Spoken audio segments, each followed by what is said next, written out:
So welcome back. My name is Raul, and then I'm here with my very special guest, CEO of Arbor Entertainment, MeeRa Kim. Hello. And so we're going to be talking about the most important aspect of not only 360 video, but just any kind of like music or even regular 2D movies that you see. It's spatial audio.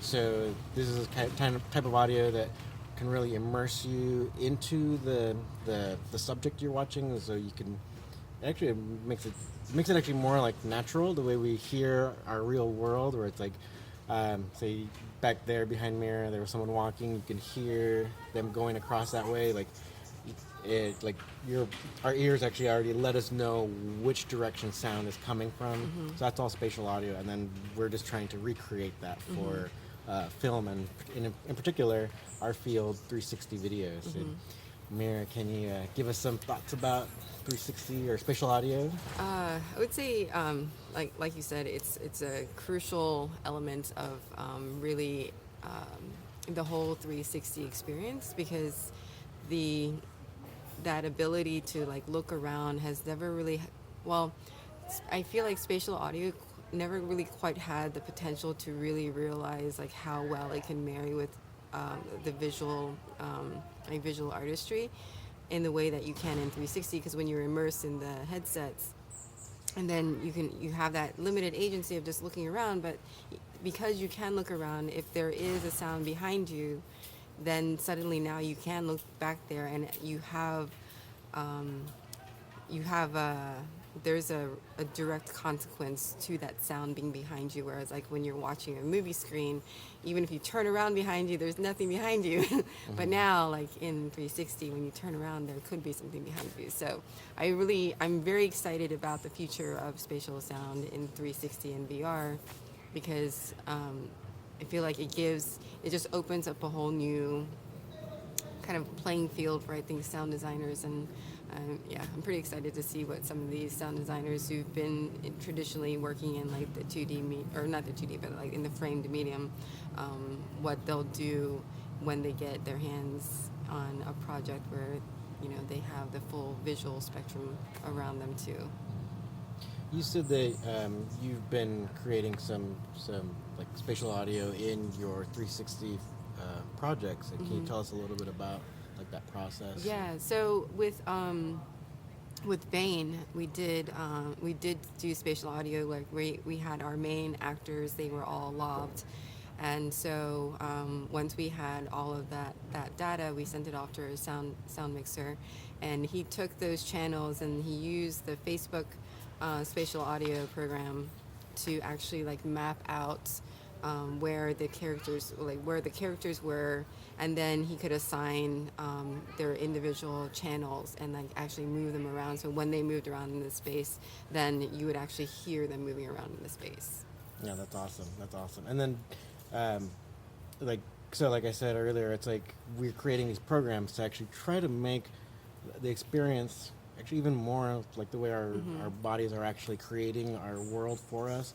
It's actually like one of our most basic survival skills, and we got to know where we got to be able to hear things, and then also to be able to understand where they're coming from, or which direction they're coming from.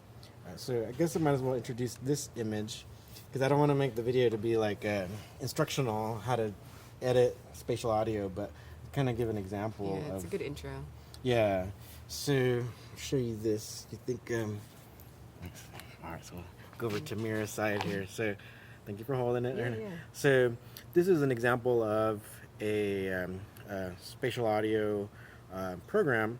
And so what you can do is you set up you record image first, right? So you record your video and all your sound, and then you can set up the size of the space that you're recording in. And so you'll have this image here, right? And then you can see in this image, this is from YouTube. So they've showed different mics here, and so like a boom mic, the guy's lab, so he has like a mic on him. There's a different mics. So what you can do here is then, as the video plays, you follow along. And you see on this kind of globe grid. So you follow along with whatever needs to be mic'd. So that track on the guy is track 1. So then you can actually follow along as he walks around the space in your video. So once you mix all that, like all the different sounds that go along in the room, you can adjust for the depth, the height. Like if a guy gets up on the ladder or whatever, that can also be adjusted. So once that gets mixed, then you can reinsert that back to your video, and it just creates a wonderful, rich, deep sound, especially if you're listening to it with headphones, right? Oh, But, yeah. yeah. And yeah, it's interesting because like I kind of going back to the potential with the spatial audio with some really great sound designers is They're gonna remove it. like sometimes you can almost like when you close your eyes, you can almost like hear, like you can almost feel what you hear in a way. And so it's just like these subtle things that that I think could provide like sound designer a very interesting like new like I guess palette of tools to I don't know, to do something really phenomenal. I think the thing that's really gonna be like the most like influential piece of VR or 360 that comes out, it will be something that has to have a really great sound design to it. I don't think it can't just be the visual, and it can't just be like the visual storytelling. They have to marry it very well with the sound design. Oh yeah, because I think with sound design, I mean that's how you can amplify the important aspect of whatever the subject or whatever needs to be understood within the film, and you can definitely down mix a lot of the stuff that's not important. And that's really what goes along with like a lot of the even like the Oscar-winning sound editing movies. It's like because also too when you record say like action scenes, and actually this reminds me of like at YouTube. I want to give a huge shout out to YouTube and their one of their main sound guys, David. There he gives a really good example of one of the opening scenes of Indiana Jones and the Last Crusade. I believe that won the Oscar for sound design. Okay. Because one of the opening scenes, you know how like, if you remember that movie, it starts off with a sequence of Indiana Jones as a boy, and then they transition to how it shaped him, and then he's like now an adult doing along kind of like similar types of things, but it's this huge scene where he's getting beat up on a boat, and he's trying to recover an artifact from some art thief, right? But what David was saying was that was done on a I think a sound stage, but no audio was really recorded at that time when they filmed that. Everything had to be put together afterwards by the Oscar-winning editor, because water splashing everywhere. It's like this. He's on a boat in the storm. The storm ultimately makes the ship sink and stuff like that. Everything just collapses. So mics, like all this equipment would just be destroyed, right? So I believe all it was shot just like without micing anything or anybody really. And so the guy mixed all that together, whether the footsteps were there or not, because a lot of the footsteps were just not even there. Yeah, exactly. So that shows like the absolute importance of sound, because we know what's important. Basically, the audience can know what's important and what you want them to be following. So, and like this is what really makes or breaks a lot of projects, I think. Yeah, it's true. It was one of the funny things that learn in filmmaking, like when you start to, I guess, get involved in filmmaking, is that like how important sound is. Like you can have video quality that's not the best, or this is what people say. It's what I've heard. Is that your video quality could be like overexposed or underexposed, or it's like not like the most like cinematic video or like image quality, but if your sound is good, people will still like it. Yeah. Whereas like you could have the most cinematic scene ever, like it's just stunningly beautiful. If you just watch it without listening to anything, it's just like it'll blow you away. But then if you have like bad sound with that, suddenly like it doesn't look as good as it used to. So I find that kind of interesting. And one of the other things that I want to actually, I've never done, but I really feel like I should do now at this point, is watch a movie without, or I guess just listen to a movie.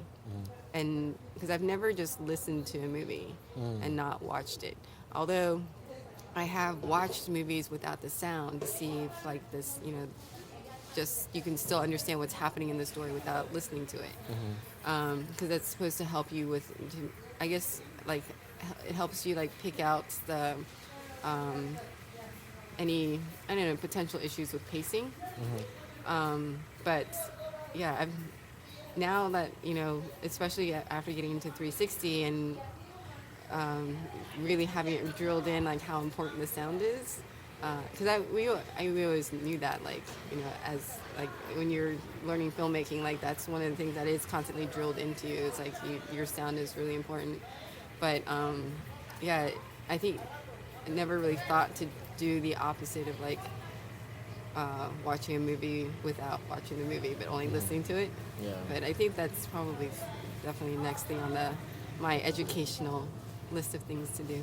Yeah, yeah, mine too. I feel like I really want to dive into this. You know, maybe even like as long as I can understand it. I mean, I learned how to use the program, but you just keep practicing on it and really like give myself, you know, a better understanding, and should just make the audio better. So might as well tell everyone now. So like the camera that we're using, it does have an omnidirectional mic. It's E360. Yeah, the E360 VR camera.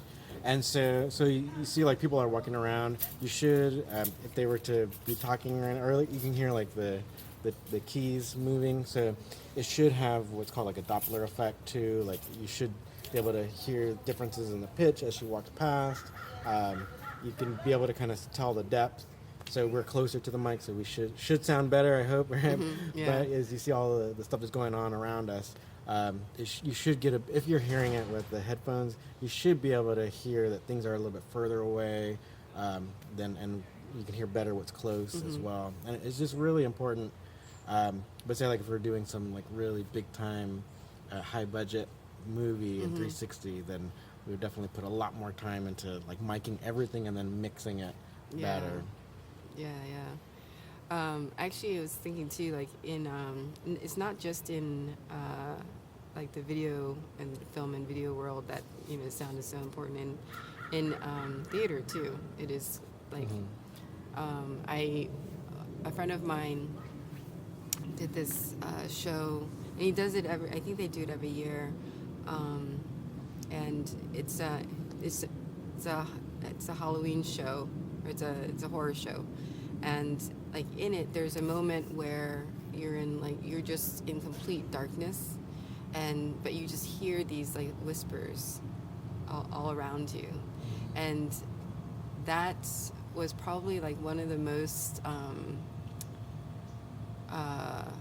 I guess, what do you call it? It's one of those experiences that had the most impact on me, and it's like still like stuck with me, like how I felt at that moment, because it in my mind, because I couldn't see anything, and my eyes, I could physically feel my eyes wide open, but I could hear all these like noises like creeping towards me, and it dawned on me that I was like, oh man, like I wonder if this is what it's like to be blind, you know, and I think that's one of the interesting things about 360 is like it kind of gives you that sense of like, oh, what if I was like this, or you know, it gives you that kind of at least like it kind of tricks your brain into like giving you an experience that's of something that you probably would never actually have, right?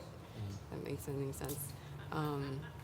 But yeah, I don't know. I think so many of these like techniques that are used in like all different like mediums, they just keep overlapping. And I love how like the like theater techniques are being brought into like, you know, into the 360 space, and like the gaming technology is like being brought into this, and like it's just kind of this like it's interesting like hodgepodge of like like creative ideas and technologies, and there just seems to be this interesting like history that's like all melding into one place right now, or in this particular space. That's what it feels like to me. Yeah, no, I totally agree. And like the whole idea, I think you even use the terminology where it's kind of like whether you have something in a frame or not, or frameless. And I think theater is like one way, or to have a little bit less of a frame. I mean, in the theater that I think you and I are probably thinking about, where it's not like these big productions where you just have with like the whole proscenium and everything happens there on the stage, but not exactly like that. But other theater projects were even like you say, like guerrilla style, where it's like a lot of political activism was like that, where it's like you're just in a public space and you put on a scene, usually politically motivated, or like to let people know about a subject. So it's like you'd be in a space just like this in public while people are walking around. So that is frameless, right? Or even some really cool theaters where like theater in the round, where people are sitting around the stage. That would all be frameless. So 360 kind of helps to create that same similar effect, where it's like we are mixing the technology of sound design with theater aspects and also cinematic aspects too, because we can cut and move the camera as well, which I think we should be doing, right? Like we should be experimenting with, right? Definitely more of that. I also realized too, like even in I went to a couple of shows where the is a small black box in back in Florida, and I used to direct shows there quite often. And there's this. I went to another a show that a friend of mine directed, and she did something very creative where like in the seats she had people like underneath the seats, so that during certain moments in the show, like you could feel your seats like shaking because like there's supposed to be something happening on stage that like the entire room is supposed to be shaking. And it's just like little subtle things like that I feel like now I just realized like what I really like love about 362 is it's now giving a way to archive that experience, because I could never I'm telling you about this experience that I had like 20 years ago, but like you would never see it or experience the same thing. But now in 360 there's a way to archive the experience, and so that like 10 years from now, something that maybe like we create in the next year or so, like 10 years from now we can revisit it and show someone and say, hey, so this is what this experience is like. And so that's another thing that I find very fascinating about 360 and VR. Yeah, no, that's a really good point, because not only like, so if you show them something like framed, right, like 2D, like on YouTube or something, like they'll just kind of have that one aspect, and it could be a beautifully shot, experience. But if it's in 360 and also beautifully shot, like where you really get these great angles, or like, then it's like being there again, like even more so than a framed 2D regular video. Yeah. And then I guess like kind of tying this back to sound, like with that experience and being able to archive something, and that experience that I had in that show, in that horror show, and with just the complete, being that pitch darkness with these sounds just kind of really like creeping up on you, like that would have been great. That would have been a great thing to be able to just like say, here, this is what it's like, and then just give you a headset, and then you can just experience the entire thing. I think it's a great way to share experiences. Yeah, awesome. Yeah. Okay, I think maybe with that, I think we kind of explored this subject pretty well. Just give people an idea. I mean, we don't want to necessarily make an instructional on how to edit spatial audio, but we kind of want to talk about like its importance. Yeah. All right, cool. Well, thank you for joining me. And thanks for having me back. Yeah, then hopefully we can do this again very, very soon. Yeah, definitely. Okay, thanks for watching. All right, see ya.